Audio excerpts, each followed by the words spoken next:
Monsieur, bonsoir, ici Henri Ngaka. Ne ratez surtout pas nos prochaines émissions présentées à ICI Télévision depuis Montréal. Ça va causer! Et nous voilà de retour à notre magazine de télévision. Madame, monsieur, rebonjour, bonsoir. Bienvenue encore une fois à notre émission de télé Ça va causer. L'émission est diffusée à partir de Montréal, je vous le rappelle, ici même au Québec, au Canada, où l'on parle le français. Donc, si vous nous suivez à partir de YouTube, nous vous disons bonjour depuis Montréal. Sachez qu'il y a une émission qui met l'accent sur les Africains, sur les Noirs. En fait, le monde dans son ensemble, dans sa modernité, ça se passe à Montréal. Aujourd'hui, nous avons une dame. Nous avons assisté dernièrement à cet événement absolument extraordinaire. Oui. Personnellement, j'ai été très impressionné parce que à mon arrivée sur ces lieux, on parle du quartier Saint-Michel, à qui on dit grand bonjour, oui. À nos amis de Saint-Michel, ville Saint-Michel. Oui. Sur Jarry, plus précisément. À notre arrivée, c'est assez spécial. On a vu la police un peu partout dehors. Ils étaient cachés un peu, tout ça, différentes voitures, là, même au coin de la rue. J'en ai vu. Je suis même allé les saluer, dit bonjour, comment ça va? Et ils m'ont dit, mais vous savez, nous, on aime ça, danser le compas. J'ai ah bon, ben, moi, je traverse, j'y vais. Alors, on est allé là, c'était superbe. La jeunesse qui est là, absolument extraordinaire. Des vêtements, c'est beau, la sable, c'est beau. Et vous, vous avez présenté des jeunes gens, des hommes, des femmes, avec des vêtements. On appelle ça un défilé de mode quelque part. Je ne sais pas comment le présenter, mais enfin, j'ai vu des hommes, des jeunes gens, des jeunes femmes qui se sont présentés là sur la scène et qui présentaient des vêtements que vous avez choisis, une collection que vous avez réalisée comme telle. Alors, je m'arrête là parce que je parle beaucoup. Une autre question. Qui êtes-vous? Oui, donc moi, je suis Dorothée Vilsaint, donc je suis propriétaire de Lado Accessoires et Vêtements à Montréal. Donc voilà, je suis vraiment d'origine haïtienne. Donc toutes mes créations, tout ce que j'entreprends, je le fais avec bon cœur. J'aime les tendances, j'aime les couleurs, j'aime la vivacité. J'ai été vraiment honorée hier soir d'avoir été justement être une designer en tant que telle qui a pu faire voir la création, vraiment la diversité, la jeunesse. Donc oui, il y avait tellement de diversité, tellement de belles choses à voir. On avait vu beaucoup de performances de d'autres artistes. Donc j'étais vraiment pas mal honorée, oui. D'accord. On va encore une fois situer nos téléspectateurs parce que vous et moi, nous savons un petit peu de quoi nous parlons. Oui. Mais il s'est fait que, bon, on parle ici d'un événement qui a lieu depuis de nombreuses années, SIN, c'est ça? SIN Awards. SIN Awards, yes. 2024. Oui. Donc, SIN, je voulais moi comprendre, ça veut dire quoi, S-I-N? SIN, je pense vraiment que c'est plus, tu sais, SIN, c'est comme vraiment la génétique. Ah. Je pense que c'est vraiment de peut-être percevoir la génétique de chaque culture, en fait, de chaque personne qui puisse présenter qu'est-ce qu'ils viennent comme moralité, leur façon d'être, leur façon de s'exprimer. Donc, c'est ce qu'on a vu un peu hier dans le gala. Il y avait des performances de danseurs, il y avait des performances de chanteurs. Donc, chacun est venu vraiment pour apporter sa touche. Donc, je pense que c'est vraiment plus une façon que la communauté, la culture se rassemblent. Et c'est ça, ça l'a créé vraiment le gala en tant que tel de hier soir. Oui, ça, c'est ce gala, donc ce fameux gala SIN Awards 2024. Et ça se passe depuis déjà quelques années. Et on souligne toujours, on donne des trophées aux en fait, différentes personnalités qui se sont distinguées dans leurs différents domaines. J'ai vu hier beaucoup de gens qui travaillent dans le domaine des télécommunications, qui font des émissions même, donc qui étaient là. Et ce qui m'a frappé aussi, ce sont les tenues. Les vêtements. Mais les dames, oh mamma mia, Mais j'ai vu une dame, je ne sais pas si elle était nue ou quoi, mais elle portait des vêtements là, noirs. Mais on voyait sa peau blanche au travers avec un string. Même si tu ne veux pas regarder, mais tu es un homme, ton regard, il se retourne là, mais c'est grave. Mais c'était beau, c'était superbe. Dites-moi, je vais revenir à vous, le temps passe très vite. Oui.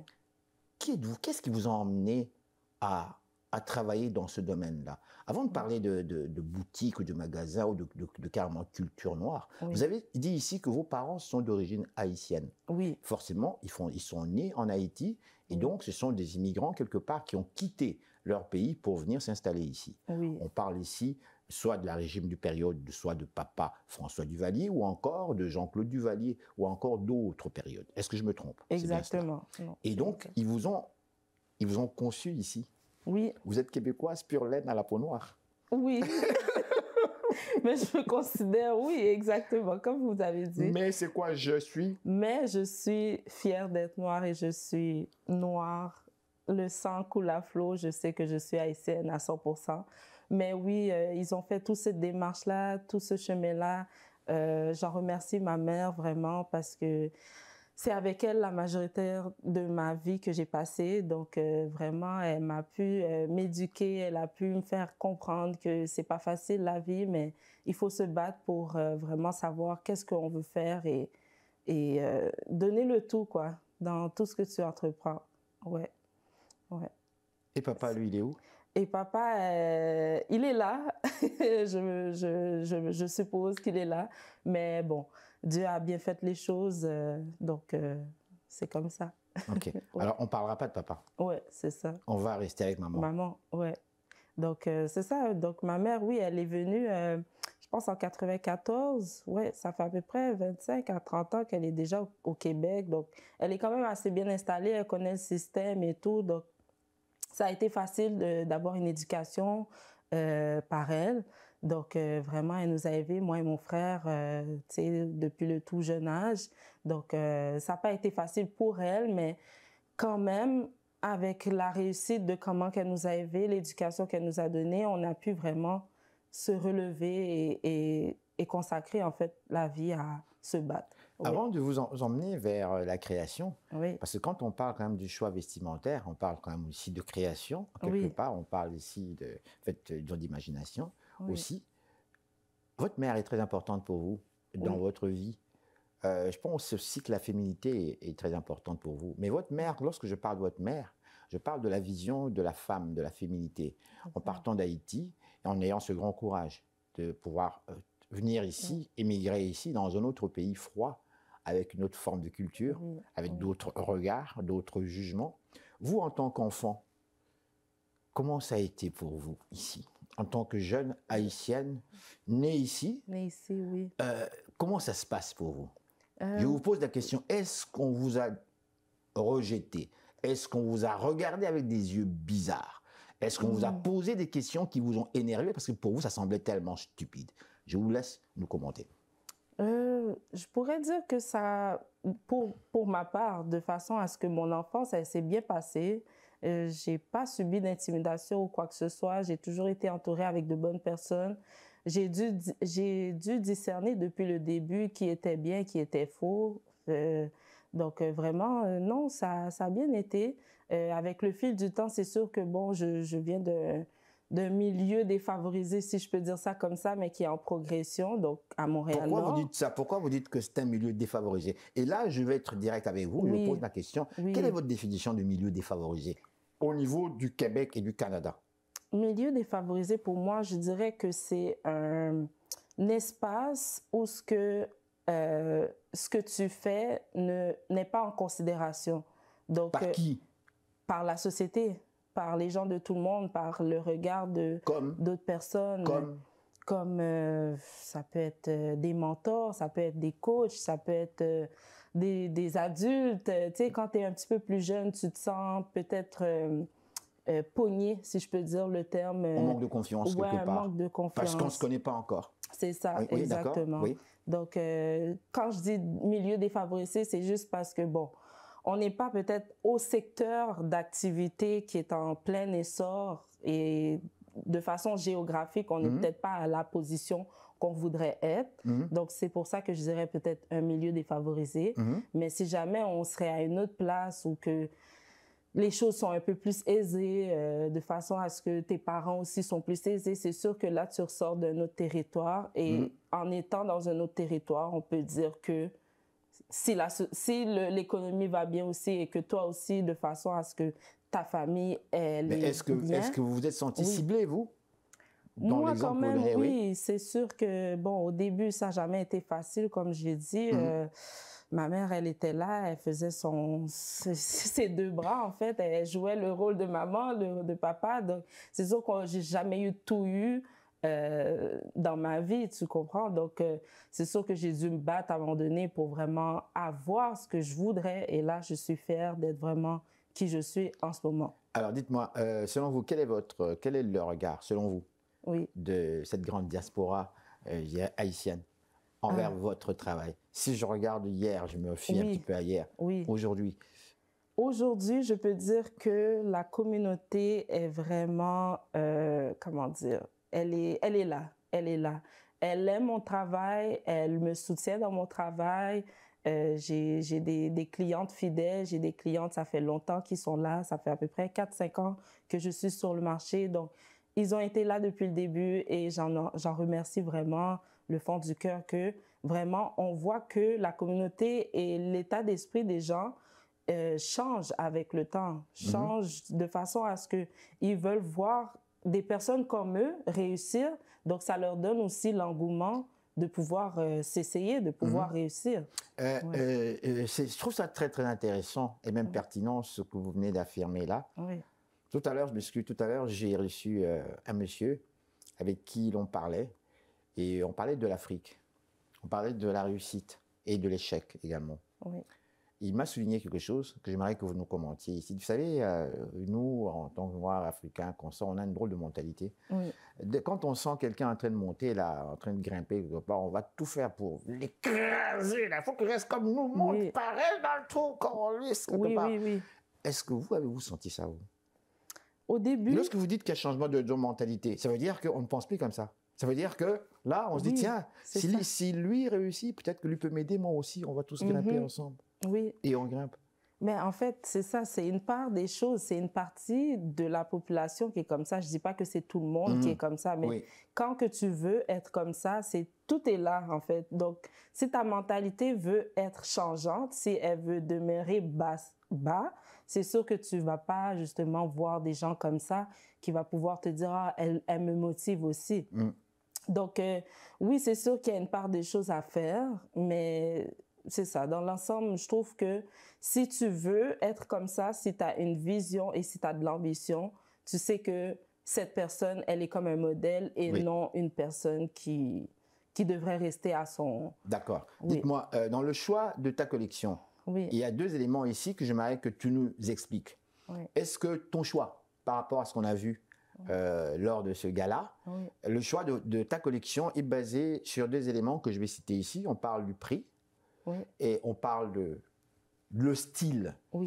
Quand on voit les défilés de mode comme tel, il y a différents styles qui sortent. Il y a aussi beaucoup d'originalité. Dans ce qu'on a vu, dans ce que l'on présente, puisqu'on va présenter les extraits pendant qu'on se parle à notre grand public. Est-ce que c'est le prix très bas et un style, je ne sais pas, j'aimerais connaître votre réponse par rapport à ça.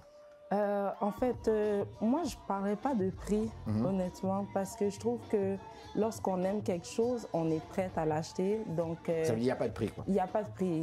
Il y a une vraie valeur sûre d'un article ou de quoi que ce soit. Donc là, madame, vous parlez comme une vraie femme. Hein? Oui. Parce que, comme elle dit, les vraies femmes disent une vraie femme qu'on aime, il n'y a pas de prix. Oui, c'est ça. C'est vrai, il n'y a pas de prix. Quand tu aimes, tu achètes. Oui, exact. Donc, oui, c'est ça. Je pourrais dire que vraiment, moi, comment je fonctionne, c'est vraiment par tendance. Donc, les goûts de mes clientes, les goûts des choses qu'on voit aussi dans la vie, ça peut être, une exposition qui te fait voir ou qui te fait percevoir que, OK, il y a telle couleur qui est agencée de cette manière. Donc, ça te donne de l'inspiration. Donc, je pourrais dire que je me fie à l'inspiration que j'ai pour pouvoir vraiment comme agencer et mettre en place ma collection qui se fait de façon à chaque saison. D'accord. J'ai bien vu que vous ne vous destinez pas seulement à la diaspora noire. Vous n'êtes pas raciste, vous êtes ouverte envers tout le monde. Ma question ici, plutôt s'adresser à en fait un style quand même que moi j'appelle afro, donc avec une descendance quand même black quelque part. Qu'est-ce qui justifie les goûts? Et là, je vais être plus précis. Je vais poser ma question plus directement. Est-ce que chez les femmes noires et les hommes noirs, selon vous, est-ce que nos goûts vestimentaires dans la présentation, est-ce qu'elles sont réellement différentes des Occidentaux avec qui nous vivons ici? Je dirais oui, pour être vraiment franche. Comment? Car Je trouve que nous, les diasporas, je trouve que quand on veut s'y mettre, quand on veut s'habiller, on veut avoir un certain regard. On veut avoir, oui, oui, quand on veut s'habiller, on aime ça que les gens nous regardent. On aime ça faire effet. Notre show, quoi. Oui, oui. On aime ça faire effet lorsqu'on passe la porte. Ah bon, la sortie, quoi. Oui, tout le monde t'a vu, quoi. Wow. Mais tout dépend aussi, encore une fois, de la personne. Mais je dirais plus pour les gens un peu plus pâles et tout.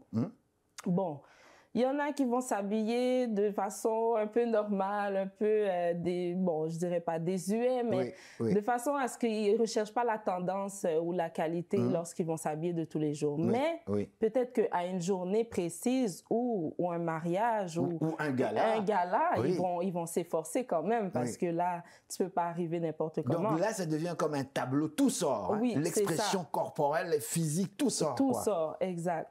Mais je pourrais dire pour vrai, pour ceux qui sont noirs ou africains, peu importe, je sais que lorsque nous, on aime s'habiller, on aime sortir, on aime se vêtir, on aime être au top. Il n'y a qu'à voir les gens quand ils vont à l'église. À l'époque, c'est comme ça, mais ça continue encore. Oui, ça continue. Donc, juste une messe un dimanche, c'est ça. Défilé de mode. Oui, oui. De la manière, moi aussi, c'est pareil. Moi, si je sors un dimanche pour aller à l'église, c'est sûr que je me mets vraiment... On s'y met... Oui, on s'y met un peu. On se sape. Oui, c'est ça. Ma chère, merci beaucoup. On a dépassé le temps, mais quand même, qu'est-ce qu'on doit retenir ici? Je ne veux pas vous laisser partir comme ça, là. Oui. Qu'est-ce qu'on doit retenir? Qu'est-ce que le public doit retenir de notre interview?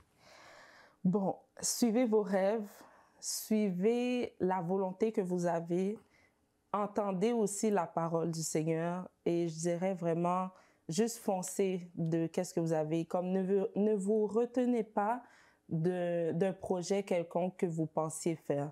Il faut vraiment foncer et avoir de la motivation parce que les réalisations que tu penses faire peuvent être minimes sur un court terme, mais à long terme, ça peut vraiment être quelque chose de grandiose. Ouais. Merci beaucoup. Merci Nous sommes déjà dans la période des fêtes bientôt. Oui. Je vais vous souhaiter un joyeux Noël. Merci. Avec la famille et vos amis et tout ça. Merci, et une bonne et heureuse année. Merci, vous aussi. On se souhaite la vie et la santé. Oui. La réussite aussi. Oui. La santé avant tout. Oui, l'amour. Merci. Merci beaucoup. Merci. Alors voilà, madame, monsieur, restez là. Nous sommes de retour tout de suite. Après, c'est avec la publicité.